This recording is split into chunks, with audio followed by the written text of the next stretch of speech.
Welcome to this explainer. Okay, we have got to unpack some truly staggering new data today, revealing exactly why generative AI in education is turning out to be a massive double-edged sword for our kids. Look, we are witnessing a huge technological shift happening right now in our classrooms and our living rooms, and honestly, the surface-level results are completely deceiving us.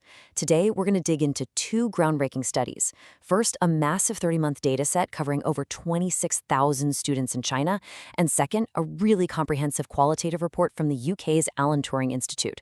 Put them together and they paint a picture that every single educator and parent absolutely needs to see. So let's dive right in with a massive question. Are we blindly handing students tools that give this shiny illusion of success while actually harming their cognitive development? We talk a lot about the digital divide, but generative AI introduces something entirely new. We aren't just handing kids a faster search engine anymore. We're handing them a tool that can literally do the thinking for them. And we really have to ask ourselves if our current approach is just setting them up for a massive cognitive fall. To even begin to answer that, just wrap your head around this shocking statistic. 81%. That is the chunk of students using AI who are essentially outsourcing their homework, bypassing the actual learning process entirely. The research shows these students are blowing through their assignments in substantially less time than even the fastest non-AI users, and yet they're scoring incredibly high. They're not using AI as a helpful little tutor to understand tough concepts. They're using it as a direct proxy to just do the work for them. Section 1, the generative AI generation. Let's look at who is actually using these tools. What the numbers reveal is a massive, segmented vulnerability.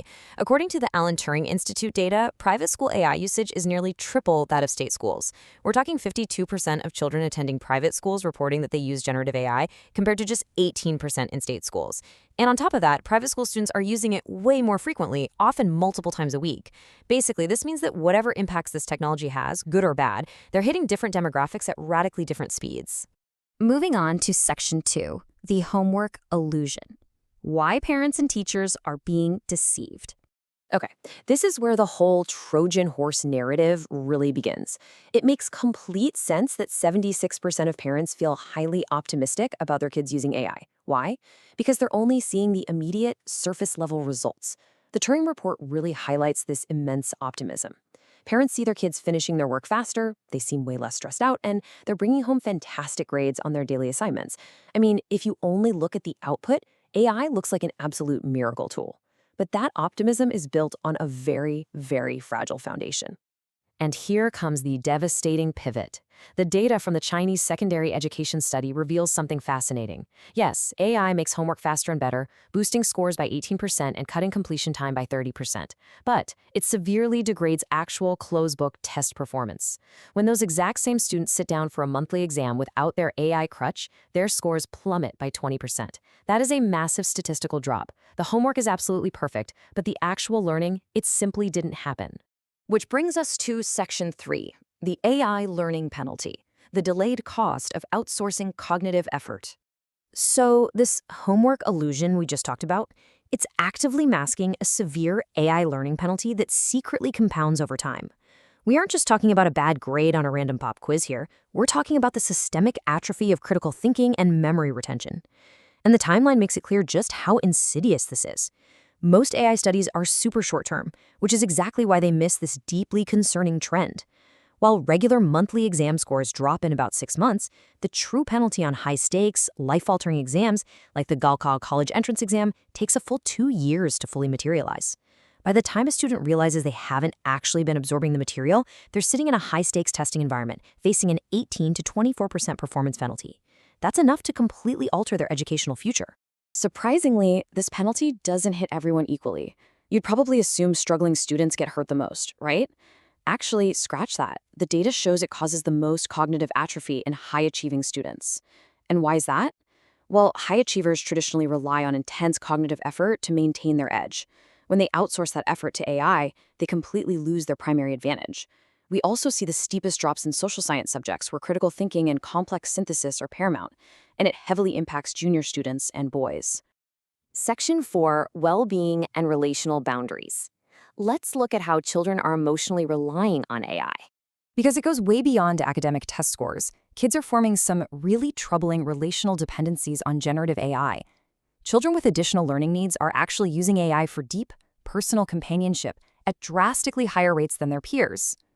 We're seeing 37% seeking personal advice and 35% using it for companionship. And here's the thing. Traditional online safety tools completely fail to address the psychological impact of a child blurring boundaries with a chatbot that mimics empathy. It brings an entirely different risk profile to the table than anything we're used to. And all of this builds into a severe parental blind spot. Look, 82% of parents are terrified of inappropriate content, which is a totally valid traditional internet safety fear. But we have to realize that social media risks, like cyberbullying or encountering bad external actors, differ entirely from generative AI risks.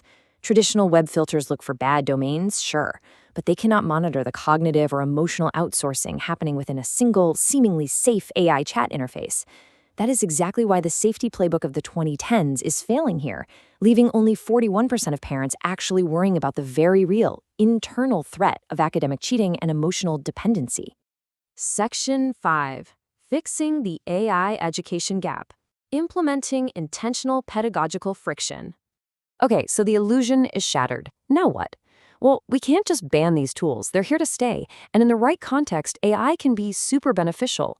The research actually gives us 3 clear steps for implementing what they call intentional pedagogical friction to ensure kids actually have to do the cognitive heavy lifting again. First, we've got to honestly communicate these long-run hidden costs to students. They need to know AI is actively robbing their future test scores. Second, we have to increase the weight of closed-book, in-person assessments to restore the connection between true effort and reward. And third, parents and teachers absolutely must shift their focus. We have to start monitoring study inputs, like how much time and active effort a child is actually spending on a task, rather than just applauding a flawless AI-generated output. The researchers hit the nail on the head here. They concluded that we have to stop pretending teenagers are naturally using AI as a helpful tutor. The data just doesn't lie. Without strict guidance, the dominant pattern is homework outsourcing and a massive learning penalty. AI really only works as a tutor if the student is highly motivated to learn the process itself. Left to their own devices, human nature takes the path of least resistance every single time. Which leaves us with this final, incredibly provocative thought to take away from this explainer today. In an increasingly automated world, are we sacrificing the fundamental process of learning just to get a perfect output? Think about it. If a machine can give us the perfect right answer in 2 seconds, we have to remember that the true value of education wasn't ever just the answer itself. It was the neural pathways built in the messy, frustrating, time-consuming struggle to actually find it.